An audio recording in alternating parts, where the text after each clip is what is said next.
Easter ਗੁਜ਼ਰ ਗਿਆ, ਖਤਮ, ਥੱਕ ਗਏ ਨੇ ਸਾਰੇ, ਹੈ ਬਾਤਾਂ ਕਰ ਕਰਕੇ ਥੱਕ ਗਏ ਨੇ। ਪਾਕ ਜੁਮੇ ਰਾਤ ਨੂੰ, ਪਾਕ ਜੁਮੇ ਨੂੰ, ਹਫਤੇ ਨੂੰ, ਇਤਵਾਰ ਨੂੰ, ਤੇ ਈਸਟਰ ਖਤਮ ਹੋ ਗਿਆ। ਖਤਮ ਹੋ ਗਿਆ ਨਾ ਈਸਟਰ, ਇੰਜੀ ਇਹ ਗੱਲ ਹੈ? ਜਵਾਬ ਤੇ ਦਿਓ ਕੁਛ ਨਾ, ਕੋਈ ਔਖਾ ਸਵਾਲ ਤੇ ਨਹੀਂ ਮੈਂ ਕੀਤਾ ਹੈ? ਓਕੇ, ਮੈਂ ਤੁਹਾਨੂੰ ਕ੍ਰਿਸਮਸ ਦੇ ਦਿਨਾਂ ਦੇ ਵਿੱਚ ਧਿਆਨ ਨਾਲ ਸੁਣਨਾ ਜ਼ਰਾ ਅੱਜ ਦਾ ਕਲਾਮ, ਠੀਕ ਹੈ? ਥੋੜੀ ਇਨਫੋਰਮੇਸ਼ਨ ਵੀ ਤੁਹਾਨੂੰ ਦਾਂਗਾ। ਮੋਬਾਈਲ ਆਪਣੇ ਸਾਇਲੈਂਟ ਤੇ ਕਰ ਦਿਓ, ਚੈੱਕ ਕਰ ਲਓ ਇੱਕ ਵਾਰੀ, ਠੀਕ ਹੈ? ਕਿਉਂਕਿ ਮੈਂ ਬੜਾ ਡਿਸਟਰਬ ਹੋ ਜਾਂਦਾ ਖੁਦਾ ਦੇ ਕਲਾਮ ਦੇ ਵਿੱਚ, ਥੋੜੀ ਜਿਹੀ ਵੀ ਡਿਸਟਰਬਨ ਹੋਵੇ, ਠੀਕ ਹੈ? ਮਿਹਰਬਾਨੀ, ਸ਼ੁਕਰੀਆ। ਕ੍ਰਿਸਮਸ ਦੇ ਦਿਨਾਂ ਦੇ ਵਿੱਚ ਮੈਂ ਗੱਲ ਕੀਤੀ ਸੀ ਇਮੈਨੂਅਲ ਤੇ। ਇਮੈਨੂਅਲ ਦਾ ਕੀ ਮਤਲਬ ਹੈ? ਖੁਦਾ ਹਮਾਰੇ ਸਾਥ ਹੈ, ਠੀਕ ਹੈ? ਤੇ ਮੈਂ ਉਦੋਂ ਇਹ ਗੱਲ ਦੱਸੀ ਸੀ ਕਿ ਇਮੈਨੂਅਲ ਦਾ ਤਲਕ ਕ੍ਰਿਸਮਸ ਦੇ ਨਾਲ ਵੀ ਹੈ ਤੇ ਈਸਟਰ ਦੇ ਨਾਲ ਵੀ ਹੈ, ਨਹੀਂ ਤੇ ਇਮੈਨੂਅਲ ਮੁਕੰਮਲ ਹੀ ਨਹੀਂ ਗਾ। ਖੁਦਾ ਹਮਾਰੇ ਸਾਥ ਹੈ, ਖੁਦਾ ਅਜ਼ਲ ਤੋਂ ਲੈ ਕੇ ਤੇ ਆਖਰ ਤੱਕ, ਔਰ ਅੱਜ ਵੀ ਹਰ ਰੋਜ਼ ਹਮਾਰੇ ਸਾਥ ਹੈ। ਅੱਜ ਜਿਹੜਾ ਜਿਸ ਗੱਲ ਦੇ ਉੱਤੇ ਮੈਂ ਗੱਲਬਾਤ ਕਰਾਂਗਾ, ਮੌਜ਼ੂ ਤੁਸੀਂ ਕਹਿ ਸਕਦੇ ਹੋ, ਟੌਪਿਕ ਕਹਿ ਸਕਦੇ ਹੋ, ਪਾਸ਼ਕਾਈ ਭੇਦ, ਪਾਸਕਲ ਮਿਸਟਰੀ, ਠੀਕ ਹੈ? ਪਾਸਕਲ ਲਫ਼ਜ਼, ਪਾਸ਼ਕਾ ਦਾ ਲਫ਼ਜ਼ ਕਿੱਥੋਂ ਨਿਕਲਿਆ? ਪਾਸ ਓਵਰ ਤੋਂ, ਯਾਦ ਰੱਖਣਾ ਹੈ, ਠੀਕ ਹੈ? ਪਾਸ਼ਕਾ ਦਾ ਲਫ਼ਜ਼ ਕਿੱਥੋਂ ਨਿਕਲਿਆ? ਪਾਸ ਓਵਰ ਤੋਂ। ਤੇ ਪਾਸ਼ਕਾ ਨੂੰ ਸਮਝਣ ਵਾਸਤੇ ਪਾਸ਼ਕਾਈ ਭੇਦ ਨੂੰ ਸਮਝਣਾ ਬਹੁਤ ਜ਼ਰੂਰੀ ਹੈ, ਠੀਕ ਹੈ? ਅਗਰ ਤੁਸੀਂ ਪਾਸ਼ਕਾ ਬਸ ਜਿਸ ਤਰ੍ਹਾਂ ਕ੍ਰਿਸਮਸ ਦੇ ਦਿਨਾਂ 'ਚ ਖਾਣੇ ਖਾ ਲਏ, ਰਸਮਾਂ ਕਰ ਲਈਆਂ, ਦੁਆਵਾਂ ਕਰ ਲਈਆਂ, ਠੀਕ ਹੈ, ਲੇਕਿਨ ਅਗਰ ਤੁਸੀਂ ਉਹਦੀ ਸਪਿਰਿਟ ਨੂੰ ਨਹੀਂ ਨਾ ਜਾਣਦੇ ਤਾਂ ਤੁਹਾਡੀਆਂ ਰਸਮਾਂ ਬਿਲਕੁਲ ਫਜ਼ੂਲ ਨੇ। ਇਸ ਵਾਸਤੇ ਯਾਦ ਰੱਖਣਾ ਲਫ਼ਜ਼ ਇਮੈਨੂਅਲ, ਠੀਕ ਹੈ? ਮੈਂ ਦੁਨੀਆ ਕੇ ਆਖਰ ਤੱਕ ਹਰ ਰੋਜ਼ ਤੁਹਾਡੇ ਸਾਥ। ਸੋ ਪਾਸ਼ਕਾਈ ਭੇਦ ਨੂੰ ਸਮਝਣ ਵਾਸਤੇ ਪਾਸ਼ਕਾ ਨੂੰ ਸਮਝਣਾ ਬਹੁਤ ਜ਼ਰੂਰੀ ਹੈ, ਜਾਂ ਪਾਸ਼ਕਾ ਲਫ਼ਜ਼ ਤੁਸੀਂ ਕਹਿ ਸਕਦੇ ਹੋ। ਤੇ ਪਾਸ਼ਕਾ ਨੂੰ ਸਮਝਣ ਵਾਸਤੇ ਪਾਸ ਓਵਰ ਨੂੰ ਸਮਝਣਾ ਬਹੁਤ ਜ਼ਰੂਰੀ ਹੈ, ਠੀਕ ਹੈ? ਕਿ ਅਗਰ ਤੁਸੀਂ ਪਾਸ਼ਕਾ ਮਨਾ ਰਹੇ ਹੋ ਜਾਂ ਪਾਸ਼ਕਾਈ ਭੇਦ ਦੀ ਮੈਂ ਗੱਲ ਕਰ ਰਿਹਾ ਤੇ ਤੁਹਾਨੂੰ ਪਤਾ ਹੀ ਨਹੀਂ ਹੈ ਲਫ਼ਜ਼ ਕਿੱਥੋਂ ਟਰਾਂਸਫਰ ਹੋਇਆ ਹੈ, ਇਹਦਾ ਕੀ ਮਾਨੀ ਹੈ, ਤੇ ਠੀਕ ਹੈ, ਆਏ ਦੁਆ ਨਮਾਜ਼ ਕੀਤੀ, ਚੁੱਪ ਕਰਕੇ ਘਰ ਚਲੇ ਗਏ, ਈਸਟਰ ਖਤਮ ਹੋ ਗਿਆ। ਜਿਵੇਂ ਮੈਂ ਪੁੱਛਿਆ ਈਸਟਰ ਖਤਮ ਹੋ ਗਿਆ, ਈਸਟਰ ਖਤਮ ਨਹੀਂ ਹੋਇਆ, ਠੀਕ ਹੈ? ਈਸਟਰ ਖਤਮ नहीं होया। क्यों? क्योंकि इमैनुअल खुदा हर रोज हमारे साथ है। वो जी उठा है, मुर्दों में से जी उठा है, और वो हर रोज हमारे साथ है। थोड़ा जैसी ये बारे गौर करांगे। पास ओवर, ठीक है? पास ओवर का की मतलब होता है? इंग्लिश का वर्ड है पास ओवर, गुजर जाना। और पास ओवर कितों मैं दसिया कितों आया है? पाशका, पास्कल, ठीक है? वो ये लफ्ज सारे ਇੱਕੋ ਸੇਮ ਮੀਨਿੰਗ ਨੇ, ਠੀਕ ਹੈ? ਲੇਕਿਨ ਥੋੜਾ ਜਿਹਾ ਮੈਂ ਤੁਹਾਨੂੰ ਦੱਸਾਂਗਾ ਦੀ ਗਹਿਰਾਈ ਜਿਹੜੀ ਦੱਸਾਂਗਾ। ਗੁਜ਼ਰ ਜਾਣਾ, ਖਰੂਜ ਕਰਨਾ, ਠੀਕ ਹੈ? ਹੁਣ ਇਹਦੇ ਵਿੱਚ ਪਾਸ਼ਕਾਈ ਭੇਦ ਦੇ ਵਿੱਚ 5 ਚੀਜ਼ਾਂ ਬਹੁਤ ਇੰਪੋਰਟੈਂਟ ਨੇ, ਠੀਕ ਹੈ? ਅਗਰ ਇਹਦੇ ਵਿੱਚੋਂ ਇੱਕ ਵੀ ਕੱਟ ਕਰ ਦੋਗੇ ਤੇ ਪਾਸ਼ਕਾਈ ਭੇਦ ਮੁਕੰਮਲ ਨਹੀਂ ਗਾ। ਹੁਣ ਪਾਸ਼ਕਾਈ ਭੇਦ ਕੀ ਹੈ?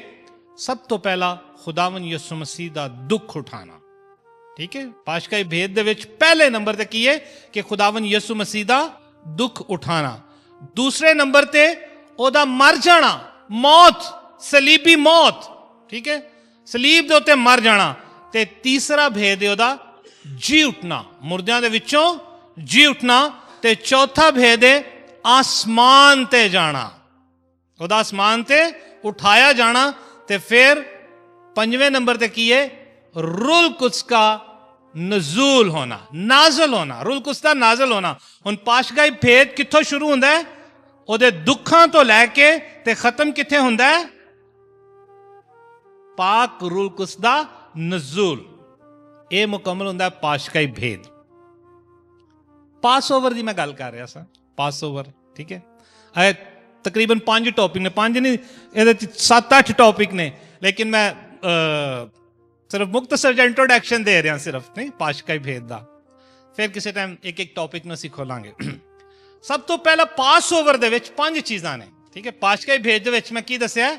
5 ਚੀਜ਼ਾਂ। ਇਸੇ ਤਰ੍ਹਾਂ ਪਾਸ ਓਵਰ ਦੇ ਵਿੱਚ 5 ਚੀਜ਼ਾਂ ਨੇ। ਗੁਜ਼ਰਨਾ, ਪਾਸ ਓਵਰ ਯਹੂਦੀਆਂ ਦੇ ਵਾਸਤੇ ਇਹ ਬੜੀ ਈਦ ਇੰਪੋਰਟੈਂਟ ਸੀ। ਤੇ ਜਦੋਂ ਸਾਰੇ ਯਹੂਦੀ ਉੱਥੇ ਆਉਂਦੇ ਸਨ ਹੈਕਲ ਦੇ ਵਿੱਚ, ਉਹ ਪਾਸ ਓਵਰ ਦੀ ਈਦ ਹੀ ਮਨਾਉਣ ਵਾਸਤੇ ਆਉਂਦੇ ਸਨ, ਠੀਕ ਹੈ? ਪਹਿਲਾ ਕੀ ਸੀ ਇਹਦਾ? ਪਾਸ ਓਵਰ ਦਾ ਪਹਿਲਾ ਕੀ ਹੈ? ਗੁਜ਼ਰਨਾ ਕਾਹਦਾ ਗੁਜ਼ਰਨਾ? ਬਨੀ ਇਸਰਾਇਲ ਕੌਮ ਮੌਤ ਦੇ ਫਰਿਸ਼ਤੇ ਦਾ ਗੁਜ਼ਰਨਾ, ਠੀਕ ਹੈ, ਮੌਤ ਦੇ ਫਰਿਸ਼ਤੇ ਦਾ ਗੁਜ਼ਰਨਾ। ਤੇ ਕੀ ਸੀ ਕਿ ਜਿਸ ਘਰ ਦੇ ਉੱਤੇ ਬਰਰੇ ਦਾ ਖੂਨ ਲੱਗਿਆ ਹੋਏਗਾ, ਫਰਿਸ਼ਤਾ ਉਹਨੂੰ ਛੱਡ ਕੇ ਤੇ ਚਲਾ ਜਾਏਗਾ, ਪਾਸ ਓਵਰ ਹੋ ਜਾਏਗਾ, ਉਹਨੂੰ ਛੱਡ ਦੇਗਾ, ਠੀਕ ਹੈ। ਉਸ ਘਰ ਨੂੰ ਛੱਡਣ ਦਾ ਕੀ ਮਤਲਬ ਸੀ? ਕਿ ਇਸ ਘਰ ਦੇ ਵਿੱਚ ਮੌਤ ਨਹੀਂ ਹੋਏਗੀ, ਇਸ ਘਰ ਦੇ ਵਿੱਚ ਮੌਤ ਨਹੀਂ ਹੋਏਗੀ। ਤੇ ਜਦੋਂ ਉਹ ਗੁਜ਼ਰ ਜਾਂਦਾ ਸੀ ਤੇ ਕੀ ਅਲਾਮਤ ਹੈ? ਉਹ ਘਰ ਬਚ ਗਿਆ ਹੈ, ਜ਼ਿੰਦਗੀ ਉਹਨੂੰ ਮਿਲ ਗਈ ਹੈ, ਉਸ ਘਰ ਨੂੰ, ਉਸ ਘਰ ਦੇ ਵਿੱਚ ਰਹਿਣ ਵਾਲਿਆਂ ਨੂੰ ਜ਼ਿੰਦਗੀ ਮਿਲ ਗਈ ਹੈ, ਠੀਕ ਹੈ। ਸੋ ਪਾਸ ਓਵਰ ਦਾ ਪਹਿਲਾ ਨੰਬਰ ਜਿਹੜਾ ਪੁਆਇੰਟ ਹੈ, ਉਹ ਸਾਨੂੰ ਪਤਾ ਹੋਣਾ ਚਾਹੀਦਾ ਕਿ ਕਿੱਥੋਂ ਪਾਸ ਓਵਰ ਸ਼ੁਰੂ ਹੋਇਆ ਹੈ, ਕਿ ਯਾਨੀ ਮੌਤ ਦੇ ਫਰਿਸ਼ਤੇ ਦਾ ਗੁਜ਼ਰ ਜਾਣਾ ਤੇ ਉਸ ਘਰ ਦਾ ਬਚ ਜਾਣਾ। ਤੇ ਉਸ ਘਰ ਦਾ ਬਚਣਾ ਕਾਹਦੀ ਅਲਾਮਤ ਹੈ? ਜ਼ਿੰਦਗੀ ਦੀ ਅਲਾਮਤ। ਦੂਸਰੀ ਗੱਲ, ਦੂਸਰਾ ਪਾਸ ਓਵਰ, ਬਨੀ ਇਸਰਾਇਲ ਕੌਮ ਜਦੋਂ ਮਿਸਰ ਦੀ ਗੁਲਾਮੀ ਦੇ ਵਿੱਚੋਂ ਨਾ ਸਫ਼ਰ ਕੀਤਾ, ਠੀਕ ਹੈ। ਅਸੀਂ ਪਾਸ ਓਵਰ ਦੀ ਗੱਲ ਕਰਨ ਆ। ਪਾਸ ਓਵਰ ਦਾ ਕੀ ਮਤਲਬ ਹੈ? ਗੁਜ਼ਰਨਾ, ਠੀਕ ਹੈ, ਗੁਜ਼ਰਨਾ। ਬਨੀ ਇਸਰਾਇਲ ਕੌਮ ਜਦੋਂ ਮਿਸਰ ਦੀ ਗੁਲਾਮੀ ਦੇ ਵਿੱਚੋਂ ਸਫ਼ਰ ਕਰ ਰਹੇ ਸੀ ਤੇ ਕਿੱਧਰ ਸਫ਼ਰ ਕਰ ਰਹੇ ਸੀ? ਪ੍ਰੋਮਿਸ ਲੈਂਡ, ਵਾਦਾ ਦੀ ਸਰਜ਼ਮੀਨ, ਵਾਦਾ ਦੀ ਸਰਜ਼ਮੀਨ ਦੇ ਵਿੱਚ ਜਾ ਰਹੇ ਸੀ। ਤੇ ਉਹ ਵਾਦਾ ਦੀ ਸਰਜ਼ਮੀਨ ਦੇ ਵਿੱਚ ਪਹੁੰਚਣਾ ਕੀ ਸੀ? ਜ਼ਿੰਦਗੀ ਦੀ ਅਲਾਮਤ, ਠੀਕ ਹੈ।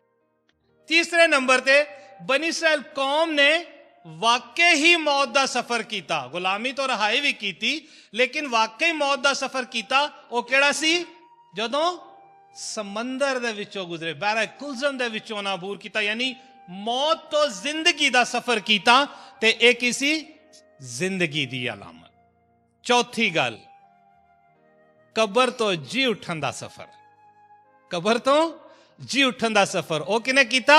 ਖੁਦਾਵੰਦ ਯਿਸੂ ਮਸੀਹ ਨੇ।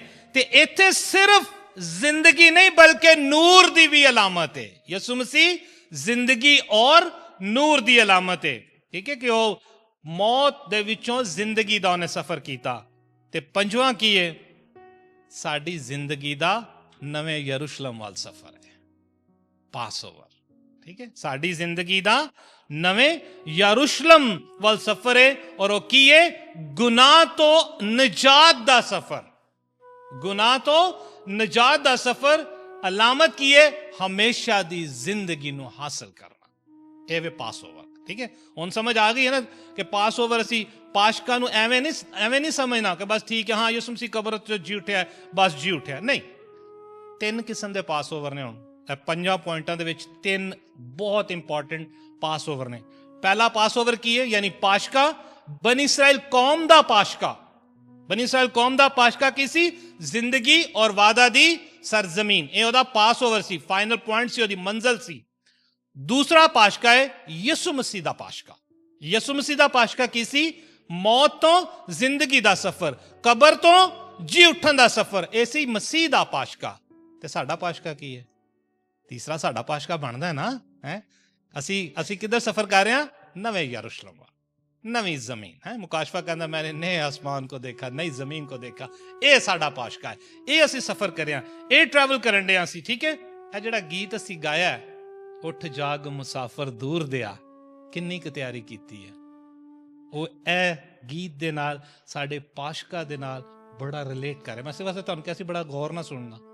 ਕਿਆ ਅਸੀਂ ਵਾਕਈ ਤਿਆਰੀ ਕੀਤੀ ਹੈ? ਕਿਆ ਸਿਰਫ ਅਸੀਂ ਯਿਸੂ ਦਾ ਪਾਸ਼ਕਾ ਮਨਾਉਂਦੇ ਹਾਂ? ਕਿਆ ਅਸੀਂ ਬਨੀ ਇਸਰਾਇਲ ਕੌਮ ਦਾ ਪਾਸ਼ਕਾ ਮਨਾਉਂਦੇ ਹਾਂ? ਜ਼ਰੂਰਤ ਹੈ, ਉਹ ਤੇ ਕਲਾਮਤ ਨੇ, ਉਹ ਤੇ ਵਕਤ ਗੁਜ਼ਰ ਗਿਆ, ਯਿਸੂ ਮਸੀਹ ਜੀ ਉੱਠਿਆ, ਲੇਕਿਨ ਅਸੀਂ ਤੇ ਸਟਿਲ ਟਰੈਵਲਿੰਗ ਕਰ ਰਹੇ ਹਾਂ। ਅਸੀਂ ਤੇ ਸਟਿਲ ਪਾਸ਼ਕਾ ਦੇ ਵਿੱਚੋਂ ਗੁਜ਼ਰਨੇ ਹਾਂ।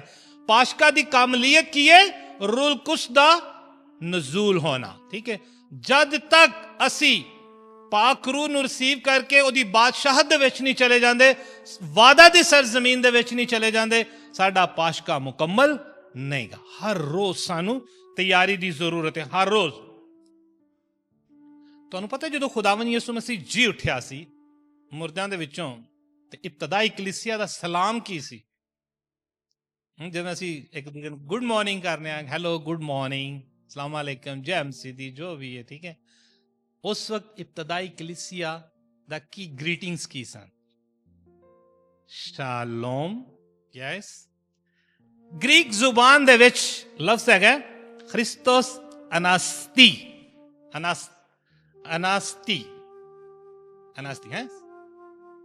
ਅਨਾਸਤਾਸਤੀ, ਥੈਂਕ ਯੂ।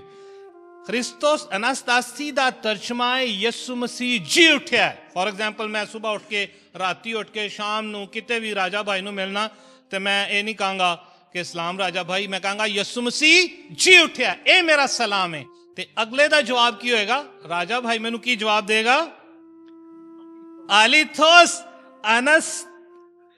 ਅਨਸਤੀ। ਆਲੀਥੋਸ ਅਨਸਤੀ ਦਾ ਮਤਲਬ ਹੈ ਸੱਚਮੁੱਚ ਉਹ ਜੀ ਉੱਠਾ ਹੈ। ਇਹ ਸੀ ਗ੍ਰੀਟਿੰਗਸ, ਇਹ ਸੀ ਉਦੋਂ ਦਾ ਸਲਾਮ। ਤੇ ਕਿੰਨੀ ਦੇਰ ਤੱਕ ਰਿਹਾ? ਮੈਂ ਕੀ ਦੱਸਿਆ? ਪਾਸ਼ਕਾਈ ਭੇਦ ਕੀ ਹੈ? ਜੀ ਉੱਠਣ ਤੇ ਬਾਅਦ ਰਸੂਲਾਂ ਦੇ ਉੱਤੇ ਰੂਲ ਕੁਦਸ ਨਾਜ਼ਲ ਹੋਇਆ ਸੀ। ਤੇ ਅੱਜ ਵੀ ਇਹੋ ਹੀ ਹੈਗਾ ਕਿ ਯਿਸੂ ਮਸੀਹ ਮੁਰਦਿਆਂ ਦੇ ਵਿੱਚੋਂ ਜੀ ਉੱਠਿਆ। ਉਹ ਲੈਦਾ ਗੱਲ ਅਸੀਂ ਆਪਣੇ ਕਲਚਰ ਦੇ ਨਾਲ ਗੁੱਡ ਮਾਰਨਿੰਗ ਕਰੀਏ, ਸਲਾਮ ਅਲੈਕਮ ਕਰੀਏ, ਜੋ ਵੀ ਕਰੀਏ, ਲੇਕਿਨ ਇਬਤਦਾਈ ਕਲੀਸਿया ਦਾ ਸਲਾਮ ਹੀ ऐसी कि यीशु मसीह जी उठा। और पालूस रसूल की कहता है कि अगर वो मुर्दों में से जी नहीं उठा तो हमारा ईमान लाना बेफायदा है। कोई अहमियत ही कोई नहीं। कोई जिन्ना मर्जी असी दुआवां करिए, सब कुछ करिए, लेकिन साडी जिंदगी अगर ਉਹਦੇ ਜੀ ਉੱਠਣ ਦੇ ਨਾਲ ਨਹੀਂ, ਅਸੀਂ ਉਹਦੇ ਵਿੱਚ ਜੀ ਉੱਠਦੇ ਨਹੀਂ, ਅਸੀਂ ਆਪਣਾ ਪਾਸ਼ਕਾ ਟਰੈਵਲ ਕਰ ਰਹੇ ਹਾਂ, ਅਗਰ ਮੁਕੰਮਲ ਨਹੀਂ ਤੇ ਕੋਈ ਜ਼ਿੰਦਗੀ ਨਹੀਂ। Zero, totally zero.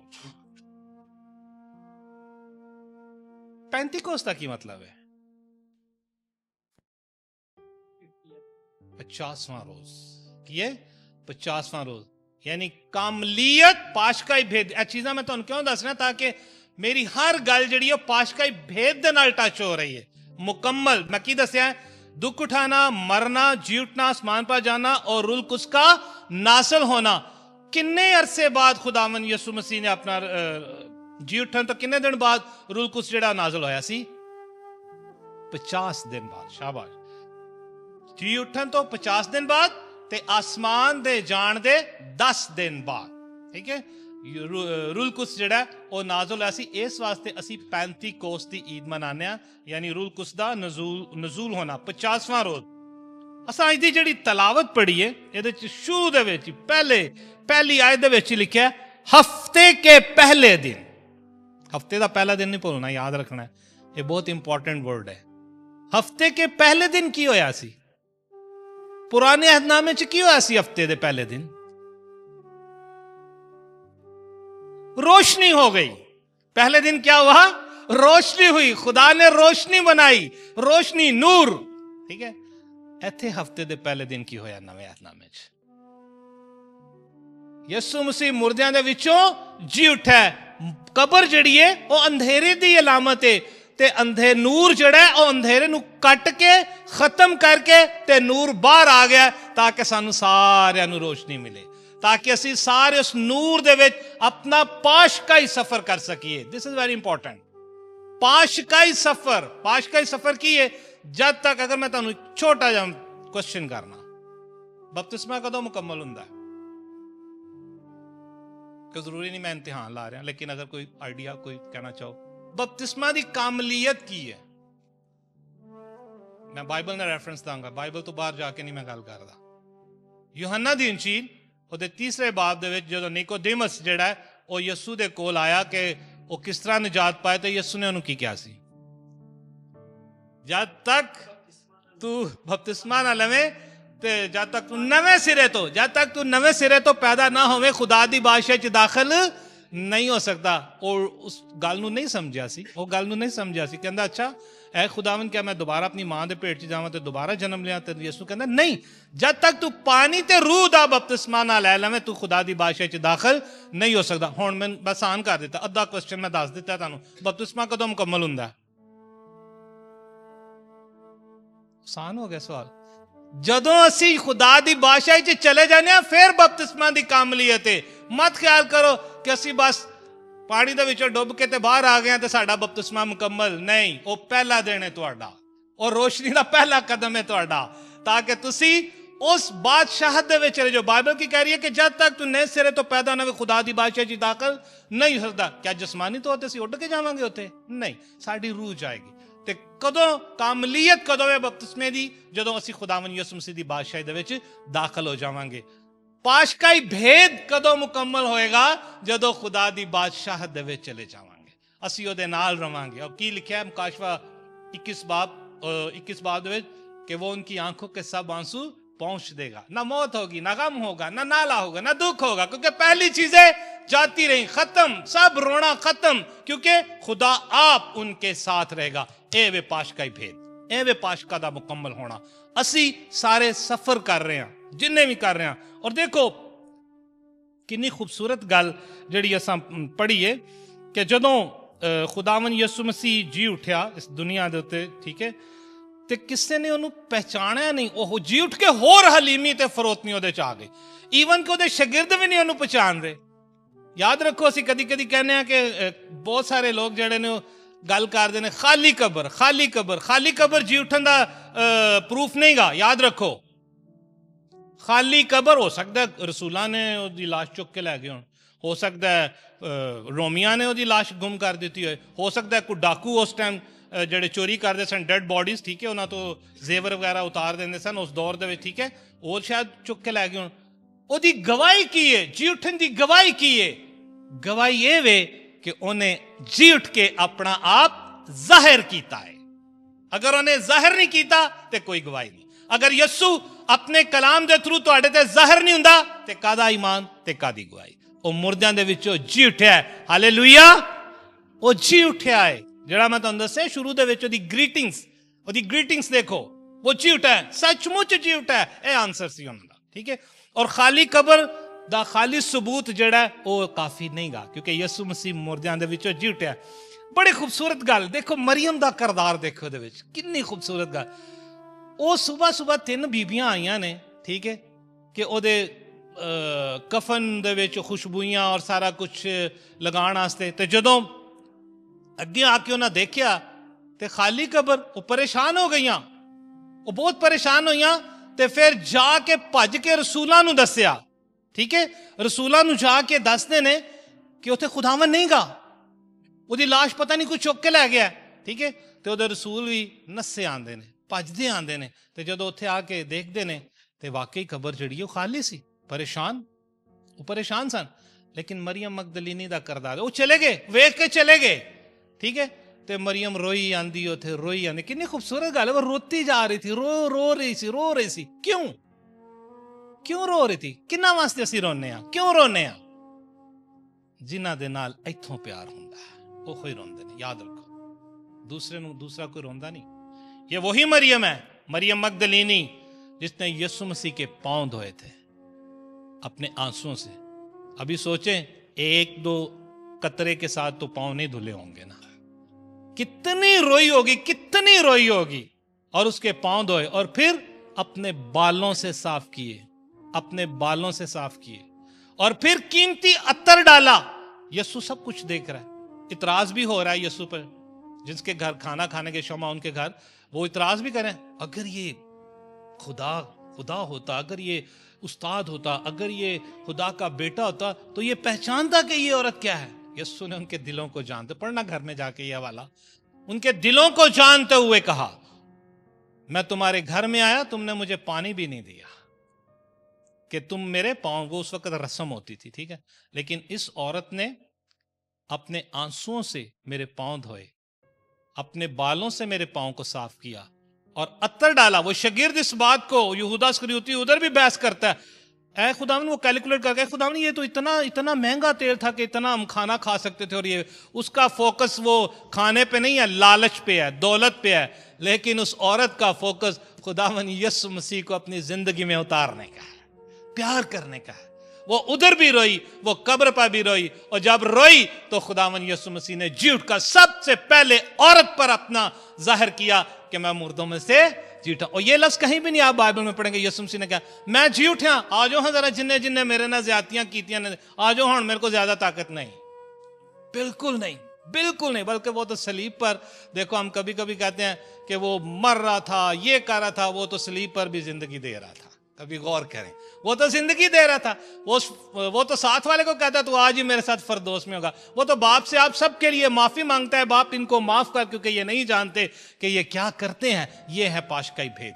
वो उधर भी जिंदगी दे रहा है, वो मर नहीं रहा, वो जिंदगी दे रहा है, और जी उठकर भी अपना आप जाहिर कर रहा है, और किसी को तंज नहीं कर रहा, टीज नहीं कर रहा। हम तो टीज करते हैं ना, हो जाए तो बाद में सुलह, तूने मुझे ऐसे कहा था,